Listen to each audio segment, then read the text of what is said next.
Good evening money persons. ఈ రోజు మన మార్కెట్ హాలిడే. కాకపోతే రేపు మన ఇండియన్ మార్కెట్ ఓపెన్ అయ్యే లోపు యుఎస్ లోని టెక్ స్టాక్స్ రిలేటెడ్ గా ఒక నెగిటివ్ అప్డేట్ వచ్చింది. దాంతో పాటు ఈ యుఎస్ మార్కెట్ కి సంబంధించి మరొక ఇంపార్టెంట్ న్యూస్ అప్డేట్ కూడా సర్క్యులేట్ అవుతుంది. సో ఈ అప్డేట్స్ ని ఈ రోజు వీడియోలో మీతో షేర్ చేయబోతున్నాను. ఈ టెక్ స్టాక్స్ రిలేటెడ్ గా వచ్చినటువంటి నెగిటివ్ అప్డేట్ కన్నా ముందు మరొక మోస్ట్ ఇంపార్టెంట్ న్యూస్ గురించి మనం మాట్లాడుకుందాం. యాహూ ఫైనాన్స్ లో వచ్చినటువంటి ఆర్టికల్ ప్రకారం యుఎస్ లోని డీజిల్ నిల్వలు కేవలం 25 రోజులకు మాత్రమే ఉన్నాయని 2008 లోని రెసెషన్ వచ్చింది కదా, ఆ టైం తర్వాత ఇదే లోయెస్ట్ లెవెల్ గా చెప్తున్నారు. ఒక కంట్రీ యొక్క ఎకానమీలో యాక్టివిటీ జరగాలంటే అక్కడ డీజిల్ నిల్వలు కంపల్సరీ ఉండాలి. ఇప్పుడు డీజిల్ నిల్వలు తగ్గిపోవడం వల్ల ఏం జరుగుతుంది? ప్రతి ఒక్క కంట్రీ ఎకానమీలోని డీజిల్ మేజర్ రోల్ ప్లే చేస్తుంది కదా. లైక్ ట్రాన్స్పోర్టేషన్ యాక్టివిటీ నడాలన్నా లేదా ఇండస్ట్రీస్ రన్ అవ్వాలన్నా కూడా డీజిల్ అన్నది చాలా ఇంపార్టెంట్. ఇక్కడ డీజిల్ నిల్వలు తగ్గుతుండడం వలన ఆల్రెడీ యుఎస్ లోని వేరియస్ ఇండస్ట్రీస్ డీజిల్ కొన్న తర్వాత వాళ్ళకి ఆ డీజిల్ రావడానికి చాలా టైం పడుతుంది. కాబట్టి ఈ టైం గ్యాప్ ని రెడ్యూస్ చేసుకోవడానికి వాళ్ళు ఎక్కువ పే చేసి డీజిల్ ని కొంటున్నారు. వీళ్ళు ఎక్కువ ప్రైస్ కి డీజిల్ ని కొనడం వలన ఆ ఇంపాక్ట్ కంపెనీ మీద ఉంటుంది అండ్ ఆ కంపెనీ ప్రైస్ ని కన్స్యూమర్ మీద కూడా పాస్ ఆన్ చేస్తారు. దీంతో ఆల్రెడీ మనం చాలా రోజుల నుంచి డిస్కస్ చేసుకున్నాం కదా, యుఎస్ ఎకానమీ ఇన్ఫ్లేషన్ తో స్ట్రగుల్ అవుతుందని. ఇప్పుడు ఇన్ఫ్లేషన్ తో స్ట్రగుల్ అవుతున్నటువంటి ఈ ఎకానమీ మీద మూలిగే నక్క మీద తాటిపండు పడినట్లుగా ఈ ఇష్యూ వలన ఇంకా ఇన్ఫ్లేషన్ పెరిగేటువంటి ఛాన్స్ ఉన్నది. సో దీని యొక్క ఇంపాక్ట్ ఇంట్రెస్ట్ రేట్స్ పైన ఉంటుంది అండ్ ఇంట్రెస్ట్ రేట్స్ పెంచినట్లయితే ఆ ఇంపాక్ట్ వరల్డ్ ఎకానమీ మీద అంతా కూడా పడుతుంది. కాబట్టి ఈ ఇష్యూని మనం క్లోజ్ గా ట్రాక్ చేయవలసి ఉన్నది. లెట్స్ సీ ఈ క్రైసిస్ ని యుఎస్ గవర్నమెంట్ ఎలా డీల్ చేస్తుందో మనం చూడవలసి ఉన్నది. ఒకవేళ దీన్ని డీల్ చేయడంలో గనక యుఎస్ గవర్నమెంట్ ఫెయిల్ అయినట్లయితే మనం ఇంకా యుఎస్ లో ఇన్ఫ్లేషన్ ని పెరగడాన్ని చూసేటువంటి అవకాశం కూడా లేకపోలేదు. ఈ క్రైసిస్ వలన యుఎస్ క్రూడ్ ఆయిల్ ఎక్స్పోర్ట్స్ ని బ్యాన్ చేసేటువంటి అవకాశం ఉన్నట్లుగా వేరియస్ ఆర్టికల్స్ వస్తున్నాయి. US one of the largest crude oil exporter కదా. ఒకవేళ గనక వీళ్ళు ఈ క్రూడ్ ఆయిల్ ఎక్స్పోర్ట్స్ ని బ్యాన్ చేసినట్లయితే దానివల్ల క్రూడ్ ఆయిల్ ప్రైసెస్ బాగా పెరిగేటువంటి అవకాశం ఉన్నది. ఇలా క్రూడ్ ఆయిల్ ప్రైస్ బాగా పెరిగినట్లయితే ఆ ఇంపాక్ట్ ఓల్డ్ ఎకానమీ మీద మనం చూడొచ్చు. ఎస్పెషల్లీ మన ఇండియా క్రూడ్ ఆయిల్ ని ఎక్కువగా ఇంపోర్ట్ చేసుకుంటది కాబట్టి మన మీద ఆ ఇంపాక్ట్ ఎక్కువగా పడేటువంటి అవకాశం ఉన్నది. ఈ వీడియోలో ఇన్ఫర్మేషన్ షేర్ చేయడానికి మీ మనీ పర్స్ టీమ్ ఏవైతే ఎఫర్ట్స్ పెడుతుందో ఆ ఎఫర్ట్స్ కనుక మీకు హెల్ప్ఫుల్ అవుతున్నట్లయితే ఈ వీడియోని మర్చిపోకుండా లైక్ చేయండి. నెక్స్ట్, నిన్న యుఎస్ మార్కెట్ క్లోజ్ అయిన తర్వాత ఆల్ఫాబెట్ అదే గూగుల్ యొక్క పేరెంట్ కంపెనీ ఉన్నది కదా, వీళ్ళు రిజల్ట్స్ ని అనౌన్స్ చేయడం జరిగింది. ఈ రిజల్ట్స్ లోని మార్కెట్ ఎస్టిమేషన్ కన్నా కూడా వీళ్ళు బిలో నెంబర్స్ ని పోస్ట్ చేయడంతో ఈ ఆల్ఫాబెట్ స్టాక్ యొక్క ఫ్యూచర్స్ లోని ఈ రోజు 6% పైనే ఫాల్ కనబడుతుంది. అండ్ అంతేకాకుండా మరొక టెక్ జైంట్ కంపెనీ అయినటువంటి మైక్రోసాఫ్ట్ వాళ్ళు వాళ్ళ ఎర్నింగ్స్ కాల్ లోని వీక్ గైడెన్స్ ఇవ్వడం వలన ఈ మైక్రోసాఫ్ట్ స్టాక్ ఫ్యూచర్స్ లో కూడా 6% వరకు ఫాల్ కనిపిస్తుంది. గూగుల్ యొక్క నెంబర్స్ ఇంపాక్ట్ అయ్యాయి కదా, అందులో మెయిన్ వీళ్ళ నెంబర్స్ ఇంపాక్ట్ అవడానికి రీజన్ వీళ్ళ యూట్యూబ్ రెవెన్యూ బాగా తగ్గింది. యూట్యూబ్ కి యాక్చువల్లీ రెవెన్యూ ఎక్కడి నుంచి వస్తుంది? యాడ్స్ ద్వారా వస్తుంది. జనరల్లీ కంపెనీస్ యాడ్స్ పైన ఎప్పుడు ఎక్కువగా స్పెండ్ చేస్తాయి? వాళ్ళకి గ్రోత్ కనపడుతున్నప్పుడు యాడ్స్ ద్వారా వాళ్ళ బిజినెస్ ని గ్రో చేయడానికి ట్రై చేస్తుంటాయి.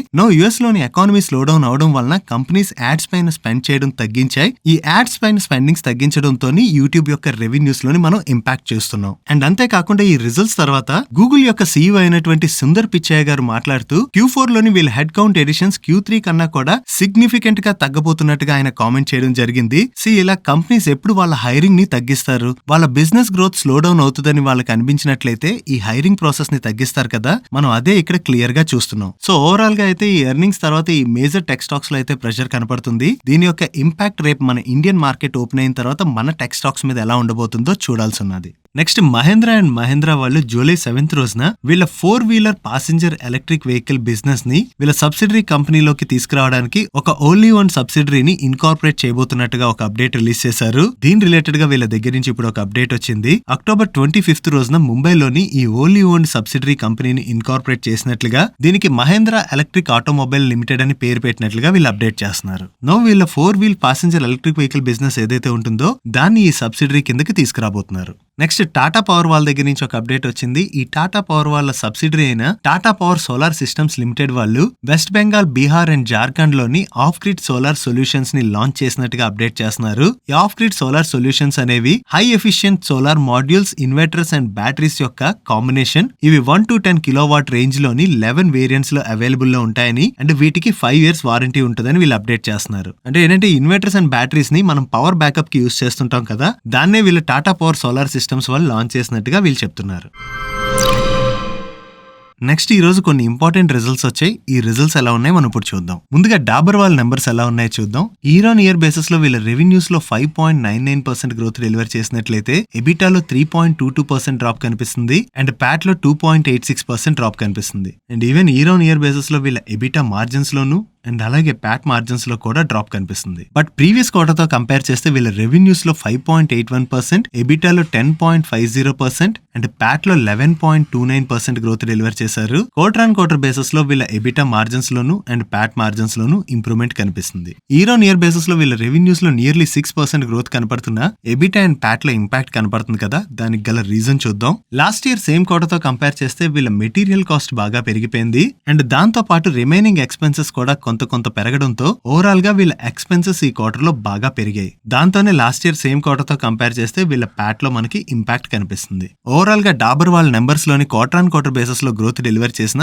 ఇయర్ ఆన్ ఇయర్ బేసిస్ లో ఇంపాక్ట్ కనిపిస్తుంది. అండ్ డాబర్ వాళ్ళు ఈ రిజల్ట్స్ తో పాటుగా ఒక ఎక్విజిషన్ రిలేటెడ్ అప్డేట్ ని కూడా రిలీజ్ చేశారు. వీళ్ళు బాద్షా మసాలా అనేటువంటి కంపెనీలోని మెజారిటీ స్టేక్ అంటే 51% స్టేక్ ని 587.52 crores కి ఎక్వైర్ చేయబోతున్నట్టుగా అప్డేట్ చేస్తున్నారు. ఈ 51% స్టేక్ ఎక్వైర్ చేసిన తర్వాత బ్యాలెన్స్ 49% స్టేక్ ని కూడా వీళ్ళు 5 years పీరియడ్ లో ఎక్వైర్ చేయబోతున్నట్టుగా చెప్తున్నారు. ఈ ఎక్విజిషన్ తర్వాత డాబర్ వాళ్ళ పోర్ట్ఫోలియోకి ground spices, blended spices and seasonings add అవబోతున్నట్లుగా వీళ్ళు మెన్షన్ చేస్తున్నారు. అండ్ ఈ బాద్షా మసాలాస్ యొక్క financial year 21-22 turnover 189.1 crores. Next Gland Pharma వాళ్ళు వాళ్ళ Q2 రిజల్ట్స్ అనౌన్స్ చేశారు. ఈ రిజల్ట్స్ ఎలా ఉన్నాయి మనం ఇప్పుడు చూద్దాం. ఇయర్ ఆన్ ఇయర్ బేసిస్ లో వీళ్ళ ఆపరేటింగ్ రెవెన్యూలో 3%, ఎబిటాలో 15% అండ్ ప్యాట్ లో 20% డ్రాప్ కనిపిస్తుంది. అండ్ ఎబిటా మార్జిన్స్ లోను అండ్ ప్యాట్ మార్జిన్స్ లో కూడా ఇయర్ ఆన్ ఇయర్ బేసిస్ లో డ్రాప్ కనిపిస్తుంది. But quarter on quarter basis లో వీళ్ళ ఆపరేటింగ్ రెవెన్యూలో 22%, ఎబిటాలో 5% అండ్ ప్యాట్ లో 5% గ్రోత్ డెలివర్ చేశారు. కానీ క్వార్టర్ ఆన్ క్వార్టర్ బేసిస్ లో కూడా వీళ్ళ ఎబిటా మార్జిన్స్ లోను అండ్ ప్యాట్ మార్జిన్స్ లోను డ్రాప్ కనిపిస్తుంది. Coming to market wise revenues, USA, Europe, Canada and Australia markets లోని వీళ్ళ రెవెన్యూస్ లోని ఇయర్ ఆన్ ఇయర్ లో 3% అండ్ క్వార్టర్ ఆన్ క్వార్టర్ లో 6% గ్రోత్ డెలివర్ చేశారు. బట్ ఇండియన్ మార్కెట్ నుంచి రెవెన్యూస్ లోని ఇయర్ ఆన్ ఇయర్ బేసిస్ లో 42% డ్రాప్ కనపడుతున్నట్లయితే క్వార్టర్ ఆన్ క్వార్టర్ బేసిస్ లోని 42% గ్రోత్ డెలివర్ చేశారు. And rest of the world markets లోని ఇయర్ ఆన్ ఇయర్ లో 3% డ్రాప్ కనపడుతుంది. But quarter on quarter basis లో మాత్రం 124% గ్రోత్ డెలివర్ చేశారు. అండ్ ఇండియన్ మార్కెట్ రెవెన్యూస్ లో ఇయర్ ఆన్ ఇయర్ బేసిస్ లో బాగా డ్రాప్ కనపడుతుంది కదా, దీనికి వీళ్ళు చెప్తున్నటువంటి రీజన్స్ సప్లై సైడ్ ఛాలెంజెస్ వలన ఇన్పుట్ కాస్ట్ కంటిన్యూస్ గా పెరిగిందని, దీని వలన వీళ్ళ కోర్ పోర్ట్ఫోలియో సేల్స్ ఇంపాక్ట్ అయినట్టుగా చెప్తున్నారు. ఓవరాల్ గా వీళ్ళ నెంబర్స్ లోని క్వార్టర్ ఆన్ క్వార్టర్ బేసిస్ లోని గ్రోత్ కనపడుతున్న ఇయర్ ఆన్ ఇయర్ బేసిస్ లోని బాగా డ్రాప్ కనపడుతుంది. అండ్ అలాగే ఇయర్ ఆన్ ఇయర్ బేసిస్ లో చూసిన and quarter on quarter basis లో చూసిన వీళ్ళ మార్జిన్స్ లో కూడా ఇంపాక్ట్ కనిపిస్తుంది.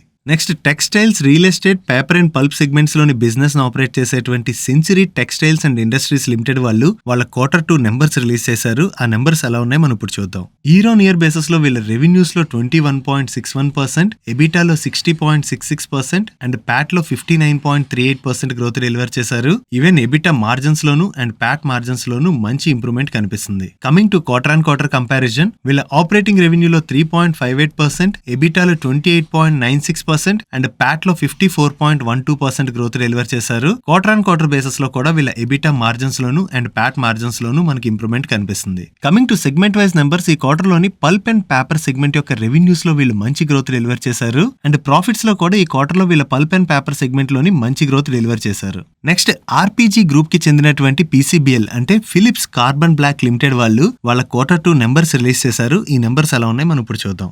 ఇయర్ ఆన్ ఇయర్ బేసిస్ లో వీళ్ళ రెవెన్యూస్ లో 52.48% గ్రోత్ డెలివర్ చేశారు. అండ్ ఎబిటాలో 0.83% గ్రోత్ కనిపిస్తుంది. బట్ ప్యాట్ లో మాత్రం డ్రాప్ కనిపిస్తుంది. అండ్ ఎబిటా మార్జిన్స్ లోను అండ్ ప్యాట్ మార్జిన్స్ లో కూడా డ్రాప్ కనిపిస్తుంది. Coming to quarter on quarter comparison, quarter on quarter basis లో వీళ్ళ ఆపరేటింగ్ రెవెన్యూలో 15.53% గ్రోత్ డెలివర్ చేసినట్లయితే ఎబిటాలో 3.53% డ్రాప్ కనిపిస్తుంది. అండ్ ప్యాట్ లో 7.78% డ్రాప్ కనిపిస్తుంది. Even quarter on quarter basis లో కూడా వీళ్ళ ఎబిటా మార్జిన్స్ లోను అండ్ ప్యాట్ మార్జిన్స్ లోను డ్రాప్ కనిపిస్తుంది. ఈ క్వార్టర్ లో వీళ్ళ రెవెన్యూస్ లో గ్రోత్ డెలివర్ చేసిన వీళ్ళ మెటీరియల్ కాస్ట్ బాగా పెరిగిపోవడంతో వీళ్ళ ఓవరాల్ ఎక్స్పెన్సెస్ పెరిగిపోయాయి. దాంతోనే ఈ క్వార్టర్ లో మనకి వీళ్ళ ఎబిటాలోను అండ్ ప్యాట్ లోను ఇంపాక్ట్ కనిపిస్తుంది. That's it for today's video guys. ఈ రోజు వీడియోలో మేము షేర్ చేసిన ఇన్ఫర్మేషన్ మీకు నచ్చినట్లయితే ఈ వీడియోని లైక్ చేయండి. అండ్ ఈ video me friends and family members కి హెల్ప్ఫుల్ అవుతుందంటే ఈ వీడియోని వాళ్ళకి షేర్ చేయండి. అండ్ మీరు ఇదే ఫస్ట్ టైం మన మనీ పర్స్ ఛానల్ కి వచ్చి ఛానల్ ఇంకా సబ్స్క్రైబ్ చేయలేనట్లయితే ఇక్కడ ఉన్న ఛానల్ లోగో మీద క్లిక్ చేసి ఛానల్ ని సబ్స్క్రైబ్ చేస్తూ పక్కనున్న బెల్ ఐకాన్ లో ఆల్ నోటిఫికేషన్స్ యాక్టివేట్ చేసుకోండి. నేను చంద్రశేఖర్ పత్రి మరొక ఇంట్రెస్టింగ్ వీడియోతో కలుద్దాం.